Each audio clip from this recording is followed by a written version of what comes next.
Hi, I'm Rachel Best Davidson, and if you don't know me already, I want to talk to you about my experience with recovering from having multiple eating disorders. And in general, I want to open up a conversation about all things that can be deemed shameful or embarrassing, or like the type of stuff where you're like, shh, don't tell anyone, don't talk about this. Because as I mature and I grow, I find that like when I actually open up and disclose things that feel pretty vulnerable, there's a whole host of people that are like, yeah, me too. Um, and so I just figured, why not do the brave and very vulnerable thing and start talking about it? So here we go. Um, I began, I would say that my like eating disorder mentality began at 10 years old. Um, I was always on the larger size, and obviously this is like the meaning that I gave to my experience in the world. But I felt I grew tall really quickly. At 10 years old, I got my period, and as many people will maybe know about female hormone development and all that stuff, that like you pretty much stop growing after you get your period.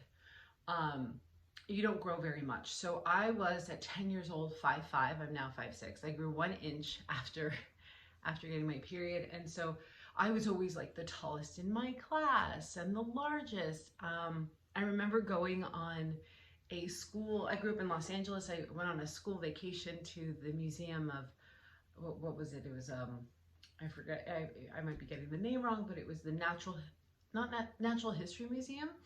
And they had this scale that measured your bones. So I'm at camp, we go on this field trip, and everyone's getting on this scale, and I'm not even thinking much about it. I'm probably 10 years old, maybe there's like some curiosity or some nerves about like, what's this number gonna tell me? And the assessment was like to measure the weight of your bones. My bones weighed more than our camp counselor. I was like shocked, mortified, confused. I was like, why am I so large? What is happening? So this perpetuated a complex that I had, a narrative about myself, how I'm like really big. And also what happened at 10 was that I was really into gymnastics.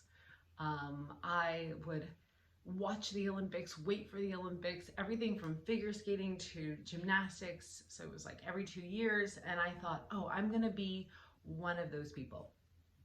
I'm going to be one of those women. And so I was practicing gymnastics all the time. And then my mom and my coach sat me down. I think it was after practice one day. And they were like, you are too big for gymnastics. You're going to not practice anymore. And I just remember my world crumbling and being so disappointed and feeling like what do I need to do to get back to being small enough to practice gymnastics again? I took it that there was something wrong with me, that I needed to fix myself in order to live the life, have the life that I dreamt. That it was like I didn't see it as, oh, this isn't possible quite yet. I didn't see that. What I saw was that I had to take responsibility. And so I started going to dietitians, and I was reading the labels on food. And back then we had a lot of misinformation about what good nutrition or healthy nutrition is. So obviously, like, this is the 90s, I'm like cutting out fat, I'm cutting out protein, I'm like basically eating a bagel that's scooped out in the center, if you remember the whole scoop the center out of your bagel, fat-free cream cheese, and like maybe like some kind of like Splenda. There wasn't even Splenda back then. I think it was like sweet and low and cinnamon. Like that would be my snack or my lunch. And I was just eating as low fat as I possibly could. And this went on for a little while. And then I like was carving out not just like the fat and stuff. I started to reduce my calorie intake. And by, I would say 12 was one of the peaks at the height of my anorexia. Um, I would eat like an apple a day. I remember being in middle school and it was probably lunchtime. And I would smell the bags, the empty bags of Doritos that my friends had finished or whatever chip they were eating, just so I could get that fix. Like if I smell it, that'll be enough.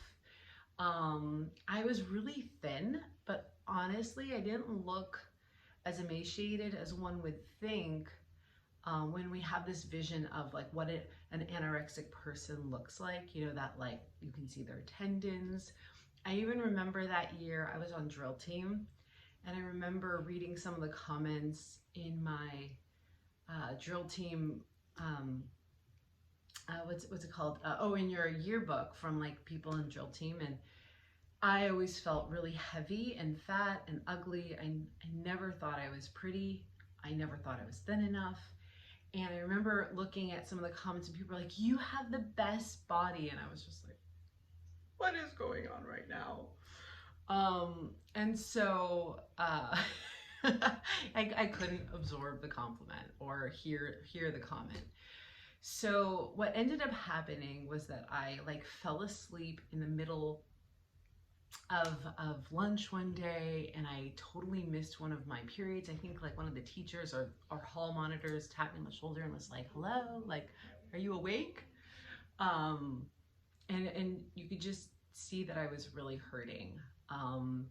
One of my ways for crying out for help at this time, because I didn't have the language to actually vocalize what I needed, was I would start to take, this is like really graphic and awful, but I would take a mechanical pencil with that metal tip and I would just carve into my arm back and forth. And I would do it under my desk because I didn't want to be like too obvious, but like I was just hoping someone would see how much I was hurting, how devastated I was inside. And so flash forward, I wasn't able to maintain such a low calorie diet for so long. And so I would go in and out, and sometimes my weight would fluctuate pretty quickly actually, because being so calorie deficit and then like eating something more normal, like 2 meals a day or 3 small meals a day, had me gaining a lot of weight really quickly. So I was in this yo-yo cycle, and then it wasn't until I think I was 16. One of the things that was very triggering for me was that our school at the time had these educational videos for sex education, for mental health education, and one of the videos was on anorexia and bulimia. And I was pretty young and also kind of naive, and I didn't know what bulimia was. I think I was like clear on what anorexia was because I was doing it. So when I watched it, I was like, oh yeah, I think I'm doing that. But the thing with bulimia was I didn't know that was even an option.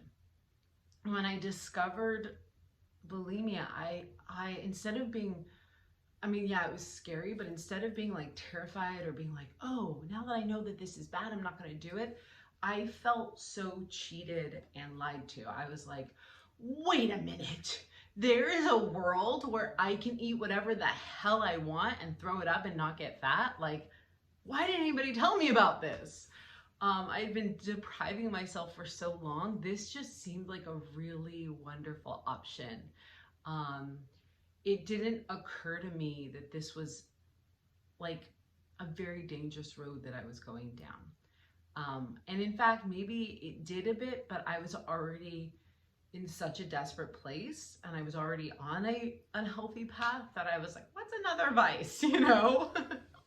So it was around 15, 16, I think, that I started exploring, you know, what like bulimia. And I remember like having such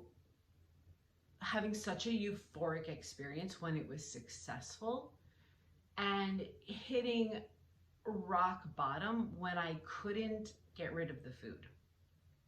And it was like, whether I had eaten not too much, or it was just really sticking to my digestive system. You know, we don't have to get into the graphic part of it, but it was devastating to have to sit with the fact that I had just eaten like 10 donuts and I couldn't get rid of it.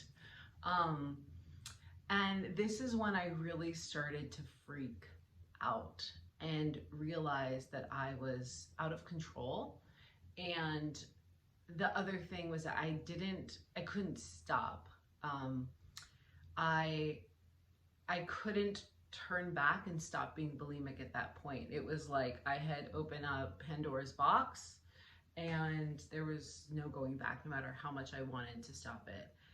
So what ended up happening, and it's like pretty tragic in a way, because I look back at photos on my life, and my fiance and I were just talking about how he was like, you know, you look like really swollen. You look really unhealthy. And I was like, yeah, I mean, when you are spending multiple times a day with your hand shoved in your mouth, down your throat, you get extremely swollen. You're also throwing your hormone chemistry and your stomach chemistry all out of whack when you're constantly throwing up. And a lot of the food that I was feeding myself when I was in a binge purge mode, wasn't even good for me to begin with. So my nutrients were awful. My hormones were out of whack. My body was completely inflamed. Like, even in some pictures, and I have some I don't have to show you right now, but even in some pictures where I do look thin, my face is like huge. I'm so swollen. I didn't even know I had a good jawline until like years later when I overcame the bulimia. So I share all of this with you because a big part of my journey was this. It wasn't just like, oh, I need to get better, or I want to get better, or like I want to heal. There was also this immense amount of shame that I carried with me. I was so terrified that anybody would find out. I remember I had a roommate in college, and I was trying to hide it from her, and I was not successful. It was very, you know, I mean, if someone lives with you, they're gonna, maybe not everybody, but they're gonna catch on. And when she found out, she was like, I'm moving out. And I felt so alone and so scared. And I really thought, like, I don't deserve love. No one's gonna like me if they find this out about me. I'm gonna be left alone and abandoned. And so I created more distance between me and other people. It was very difficult to be emotionally intimate with people, as I had this big secret and this big cloud of shame, and I thought I wasn't worthy of love or friendship, and it was very scary. It was very alone. When I was in that place, I was also had these compulsive thoughts of suicide. I think there was a big part of me that was a fighter, and I didn't want to kill myself. I didn't actually want to die. But the compulsive thinking was constantly there. It was like just obsession over, how am I gonna do it? What's it gonna be like? And so I was struggling with that. And this all happened. The peak of this, I should actually say, was around 18, 19, 20, maybe even 21. A big wake-up call for me was when I ended up in the hospital in my first year of college. I was a bit of like, in between all of this, I was a bit of a goody two-shoes. And so I wasn't a big drinker, I wasn't a big partier. I was doing my best to fit in a social environment in college where it seems like all they do is drink and party. So I went out with a friend from one of my freshman year classes, and when I got to the party, they're like, come on, you gotta drink real fast. Like, we're leaving, we gotta go. We're gonna go walk around and go to these parties. And so they hand me a bottle. I was like, do you have a cup, like a glass? They're like, no, just drink out of the bottle. And I remember somebody like lifting the bottle higher as I'm like kind of water falling into my mouth and just being like encouraged to drink more alcohol than I was comfortable drinking. And this was not your regular vodka. This was Bacardi 151.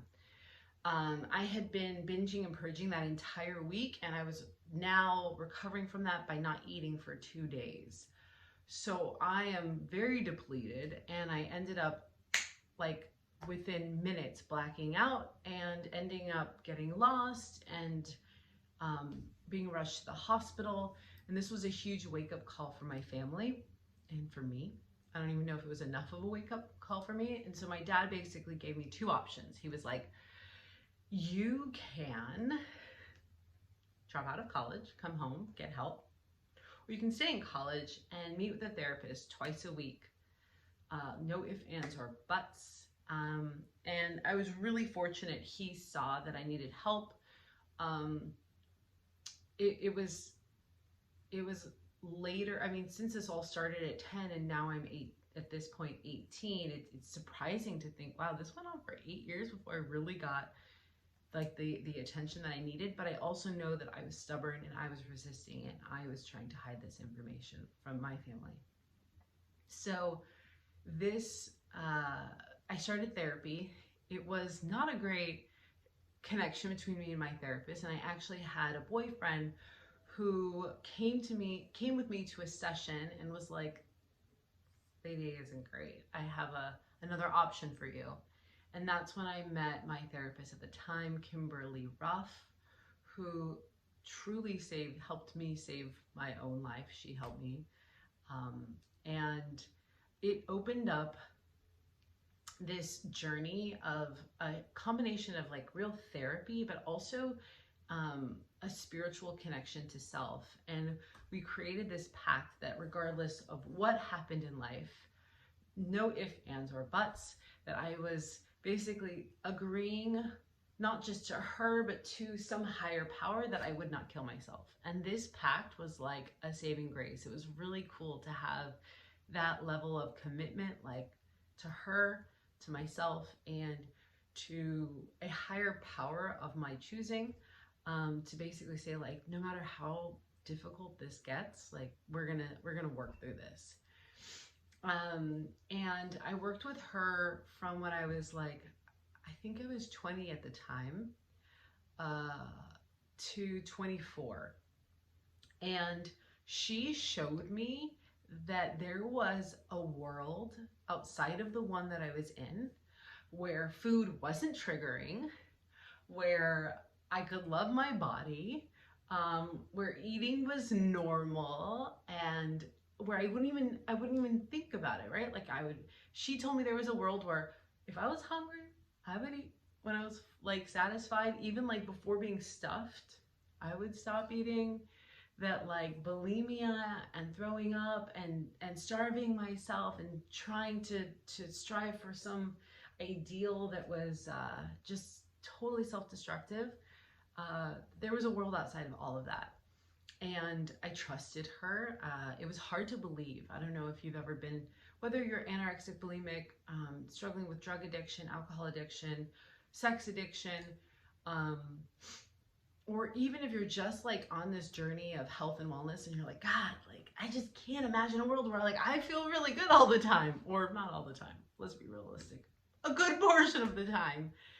And it blew my mind, but I was like, she was an example of that. She herself had also been through a recovery process of her own. And so I really trusted her when she was like, look, I've been there, I get it. And like, there's a whole other life for you. So let's see, we started at 10. Now I am 36 years old. I declared myself recovered at 28. That was a little premature, because the habits of being bulimic and anorexic had pretty much gone away. Like I was eating much more normally. I was not throwing up. There were a few confusing instances in that 28, 29 where like, you know, I had felt sick to my stomach, and in there, like there was those where I was like, does that count? Doesn't that count? I'm really confused. And it was when I was in those moments that I realized I might not be bulimic anymore, but mentally I am still struggling with my eating disorder. And I continued to fluctuate um, in this world of like being really uncomfortable around food, and then being more comfortable, feeling more control with food and my relationship to being around it, and then feeling very uncomfortable around being around it. And it took until probably 34 for me to be like, I still have an eating disorder mentality and I want to work on that. Even if I'm eating healthy, even if I'm like doing all the right things, I could tell that the way I was relating to food mentally was still toxic for me. And so for the past 2 years, I have been, and the other thing that I realized, this is what really taught me, I was like, oh, there's still something here, was like, I wasn't comfortable talking about it with people. I wasn't comfortable like sharing. Like I remember thinking one of my goals was to be able to speak publicly about my eating disorder, because I think so many people experience this or have experienced it, and while they may have recovered from being bulimic or anorexic, they still struggle with like the mental part of the eating disorder. And I was like, I want to be that soundboard. I want to be an example for like what real true freedom and recovery is like. And I was like, I'm not there yet. It was inauthentic for me to do that, because I was like, I'm not the example yet. So for the past 2 years, I have been doing the dirty work of, it wasn't about cleaning out the cupboards. It wasn't about cleaning up my diet. It was about cleaning up my mind and my heart too, you know, my heart. And so I come to you with like this just deep appreciation for the journey I've been on, and so much compassion. I can feel the struggles of whatever it is that people are, you know, still working through. Still, I don't know if I want to say the word addicted to, but there's an attachment there. Even if the attachment is self-sabotaging, even if it's getting in the way of you living the life that you dream. And I know what that's like. And I want to tell you that there is a world outside of that. It requires some deep work. It requires looking at yourself, and looking at the thoughts in your head, and making daily choices, making efforts and strides to develop your compassion, to develop your self-love, to listen to your mind, to listen to your body. And I think just the biggest message is like, there is a world where you go to a party. It was just Thanksgiving. Maybe you're hosting it, maybe you're at it, and there's all this food, you know, or there's all this temptation, whatever that temptation is for you. And you can see it, and you forget that it's there because you're so present with the moment and the people that you're with, or the experience that you're having, and you are engaging with that thing that might have been tempting to you at one point in just a very neutral manner. And I say this because that's what my Thanksgiving was. I went to 2 Thanksgivings. One was a Friendsgiving, one was the one that I hosted, and it was really cool to come home from the party to see the one with my Friendsgiving, which was, I just went to, my fiance didn't go, and be like, hey, I'm a little bit hungry. I went to a party with a lot of food and I came home a little bit hungry. I like was so in it, and I did eat, but I was like, I wasn't drawn to the desserts or the foods that I knew would make me sick. I ate, I enjoyed, I had great conversation, and then I came home and I was like, this is fascinating. Like, I've never gone to a party where there's tons of food everywhere and gone home a little bit hungry. This is super cool. So, yeah, and I hope you're having a wonderful holiday. I do want to say that I am working with people who are struggling with self-destructive habits. By the way, it doesn't have to be an eating disorder. This is just one way in which we mask our experiences and our feelings. But I have worked with people with sex addiction, if you even want to call it that, or just, having affairs, alcoholism or drug addiction, and just any type of thing, hoarding. Oh my God, look at my shelves. Dare I say hoarding? And to release the patterns and the habits, the thinking patterns that are sabotaging you from living the life you really, really want and that you really deserve. You are worthy of love. You are capable of having the things that you really want from life. And I'm here to support you in getting that. So if it interests you, I would love to have a conversation with you. You can reach out. If you have any questions, I'd be happy to answer them. So you can email me at Rachel, that's RACHEL, at Rachel, same spelling, Bess, BESS, Davidson, like the motorcycle. So that's Rachel at rachelbessdavidson.com, or you can send me a message on Instagram, Rachel Bess Davidson, and I really look forward to hearing from you. I hope you're having a wonderful day, and I'll talk to you later.